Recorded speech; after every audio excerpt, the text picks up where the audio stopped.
Okay, boys!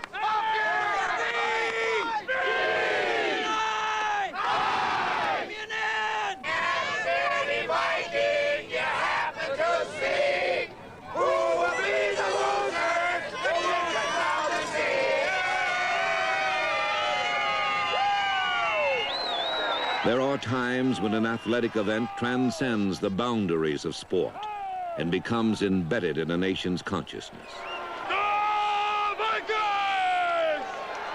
In 8 seasons, the Super Bowl has become such an event. The Minnesota Vikings had come this way before, only to suffer a shocking loss to the underdog Kansas City Chiefs in Super Bowl IV. Now, 4 years later, they stood on the threshold again. But this time, they were the underdogs.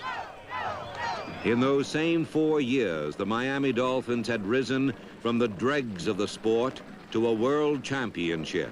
Today, they would defend that championship amid the celebration of Super Bowl VIII.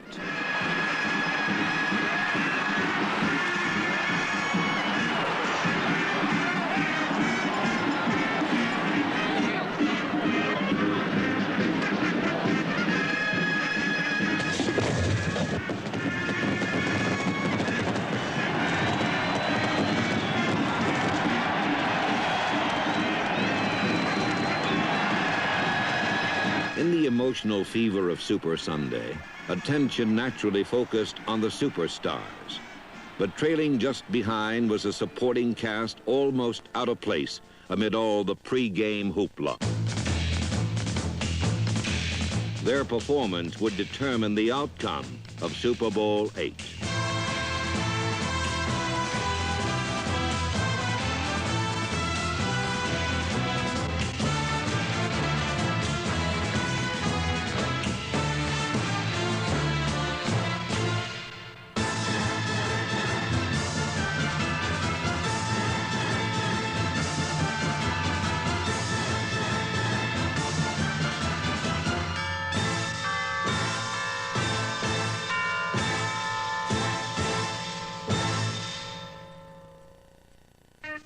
In Super Bowl VIII, the Miami Dolphins would try to duplicate Green Bay's back-to-back world championships.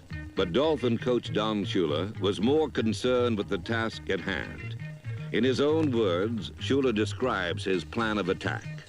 Going into Super Bowl VIII against the Minnesota Vikings, we felt one of the critical areas of the ball game would be the ability of our offensive line to handle Minnesota's great defensive line, and they predicate everything on coming off the ball as fast as they possibly can. Of course, they have tremendous athletes. Page is probably the best defensive tackle in football. We felt that going into the ball game that we're going to be able to take advantage of this tremendous quickness of an Alan Page by cross-blocking. On our cross-block, our left tackle, Wayne Moore, comes down hard on Alan Page. If he's slanting to the inside, he takes himself out of the play. If he's slanting to the outside, he's coming right into the area that Wayne Moore is blocking down, and this nullifies his outside slant.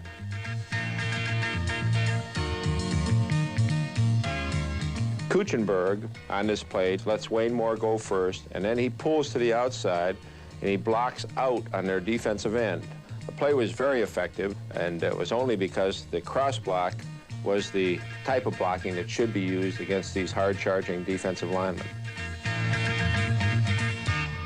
There were 2 plays that we had set up in the ball game to take advantage of the experience of a Carl Eller and a Jim Marshall. Eller and Marshall have been playing so long that every time that they read the blocking pattern of the offensive line, they react instinctively to this blocking pattern. The play starts out as a trap on the defensive end. And when the defensive end reads and reacts tough to the inside, then the ball carrier, instead of cutting inside, continues to the outside. And we made everything look like it was the inside trap play. When Eller closed to the inside, then we still were able to get the ball outside to Mercury Morris, and it was a very effective play. Another way that we were able to make the defensive lines hesitate was misdirection. The offensive linemen pull in one direction. The backs start out like they're going with the offensive linemen. And then Larry Zonka comes back with the football against the flow. And this is a effective play because it starts out like it's going in one direction, and then it ends up going in the opposite direction, hence the term misdirection. The Dolphins had drawn first blood with a drive that approached perfection and set the tenor of what was to follow.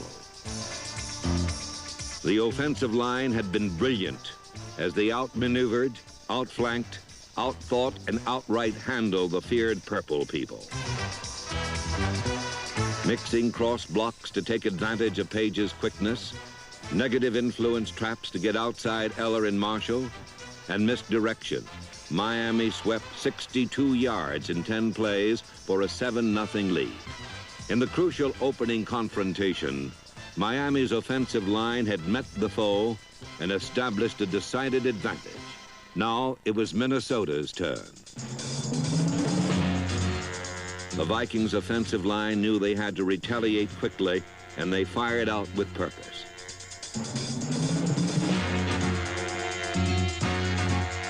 But for every Miami man handled, 2 more popped up in his place. Miami defense soars to greatness on pursuit, each man with a designated path to the ball carrier, spinning a systematic web of control, coordinated by discipline and determination.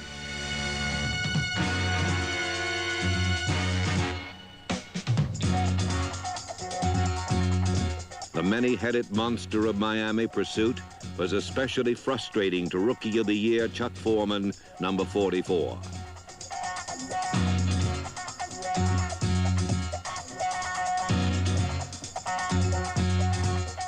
The Vikings would go the first 24 minutes of the game with only 1 first down.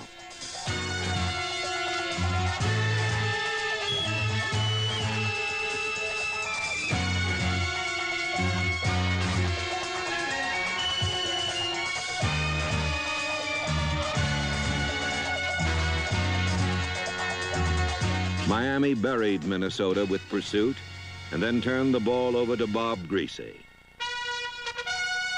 Much pre-game speculation surrounded Paul Warfield's pulled hamstring, so Greasy sent number 42 in motion, spreading the Minnesota secondary. With the flow going outside, Greasy dropped straight back, then looked over the middle and found tight end Jim Mandich. Having already established the running game, Jim Langer and Bob Kuchenberg switched to pass protection, double-teaming the furious rush of Alan Page, giving Greasy time to complete 4 for 4 in the first quarter.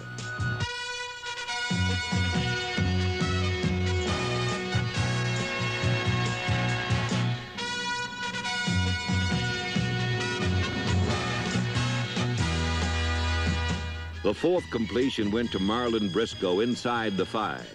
Then Jim Kick replaced Mercury Morris and performed his specialty.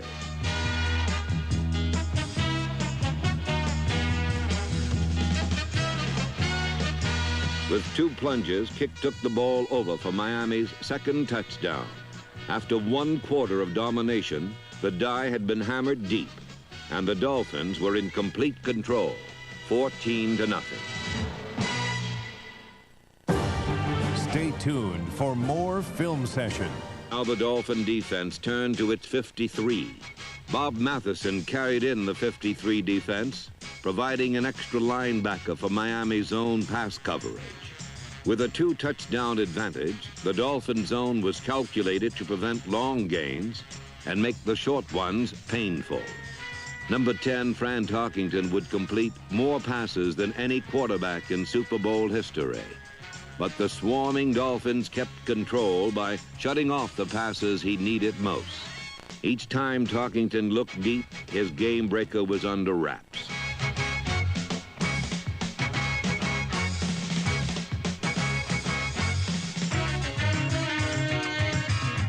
Number 42, John Gilliam, drew a stifling Dolphin double team, and finally Tarkington ran out of time.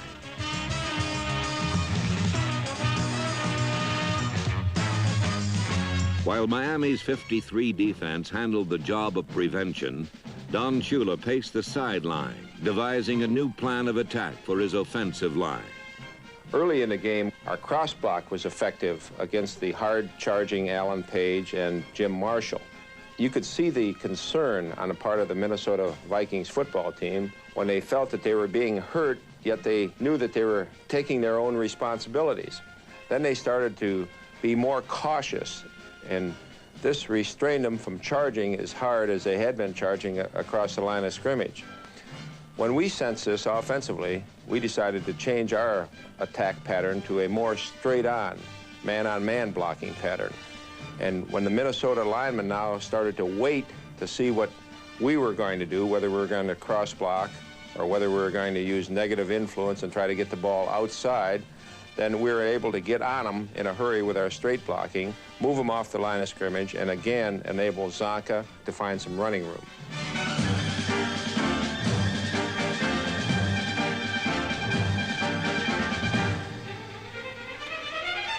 With a change of strategy, the Dolphin running attack now turned to simple, brute power. Larry Zonka and his escort, a perfect blend of back and line, man-on-man blocking and man-on-man ball carrying.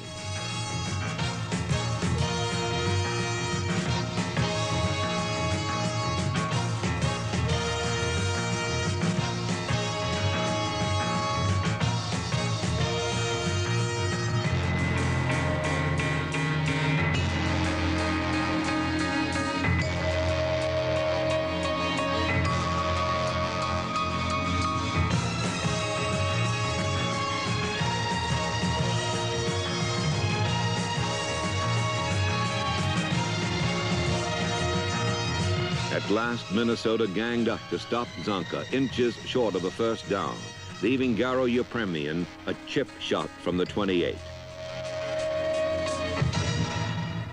Zonka and his blockers had padded the lead to 17-0, and with time running out in the first half, the Minnesota offensive line had only one way to go.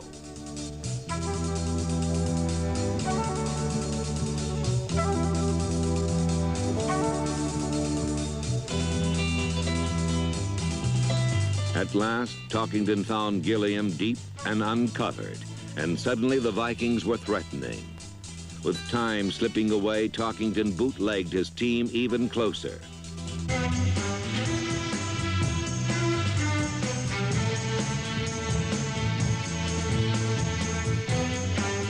With fourth down at the Dolphin 6, Talkington came up 3 inches short, and the Viking bench sent in word to go for it. These are the moments that test the true mettle of a champion. 1 minute, 4 seconds remaining, fourth down, time to dig in, time to reach down, time to find out which team wants it the most.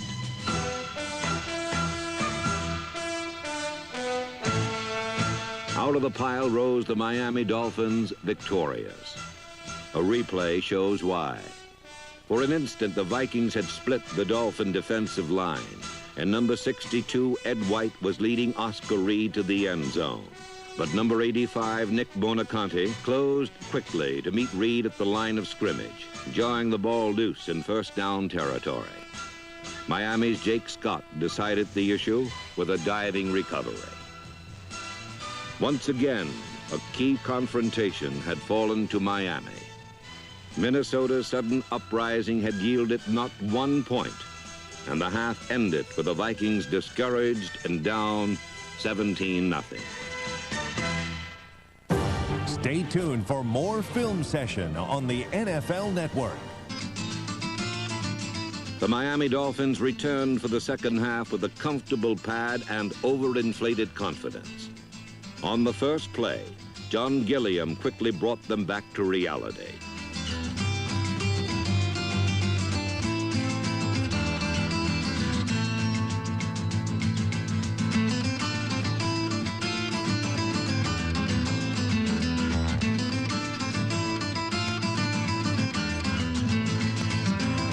Gilliam flashed for 65 yards, but back upfield, a clipping penalty cost the Vikings 45 yards of field position. The reprieve gave Manny Fernandez and the Dolphin defense a chance to regroup and handle a new Minnesota tactic. Fernandez stacked over center, then Tarkington sprinted out in an attempt to clear Dolphin pursuit. Fernandez never gave him a chance.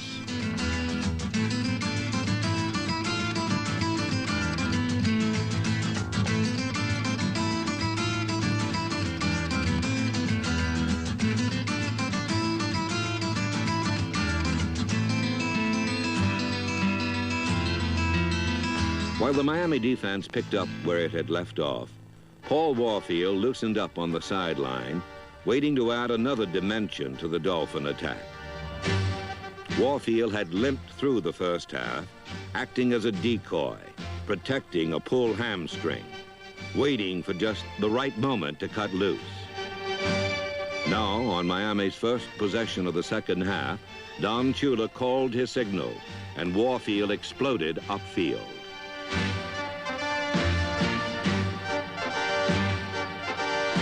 The tender muscle had responded, and natural greatness did the rest. This was a day of destiny for the Miami Dolphins, a day when even their own mistakes could not defeat them. As he drove his team toward another TD, Bob Greasy realized he had forgotten the snap count. He turned to ask his backfield, but they didn't know either, so he turned back to take his chances. Somehow it all worked out just beautifully.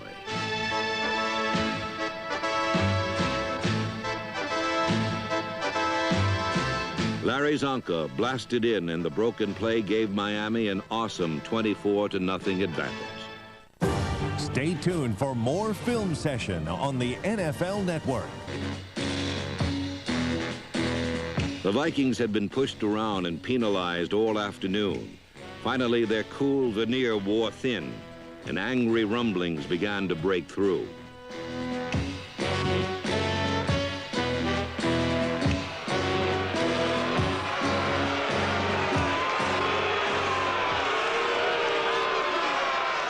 Down on the sidelines, the game is more intense, more real.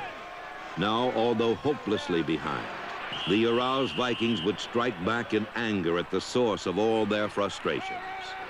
Right! Split right! Hey! Hey! Let's go! Let's go, Moose! Way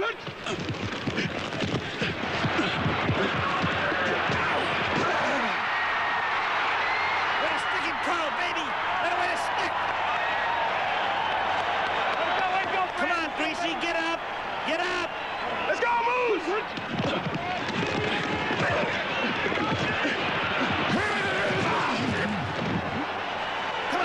Get up, we're coming again.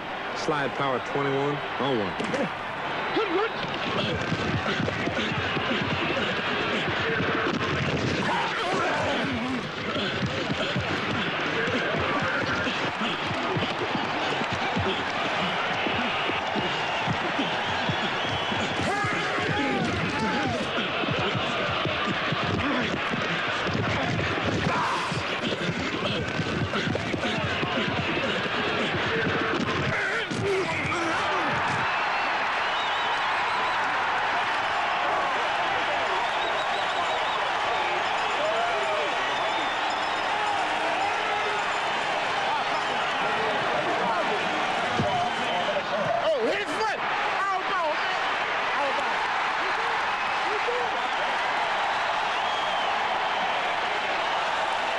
Fittingly, Minnesota's last flurry ended in frustration as an offside penalty negated a successful onside kick. At last, the joy of Super Sunday had all drained away. The Minnesota Vikings had been decisively defeated, but it was more a result of Miami brilliance than their own failure. Minnesota had simply met the irresistible force and had been crushed. Defensive end Carl Eller summed it up best when he said, "I have never seen a more dominating team than the Miami Dolphins. All afternoon, I had the feeling that the outcome had already been decreed on high before we even took the field. It seemed I could hear Scottish bagpipes in the distance, keeping time as they came after us, wave after wave, gaining ground so easily, they seemed to be floating in suspended animation.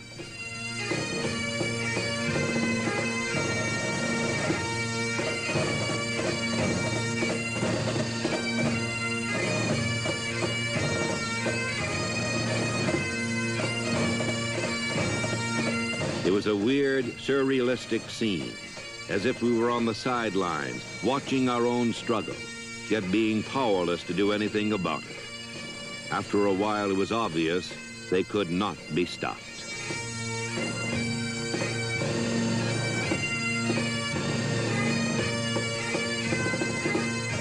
For Carl Eller and the Minnesota Vikings, Super Bowl VIII was a strange nightmare.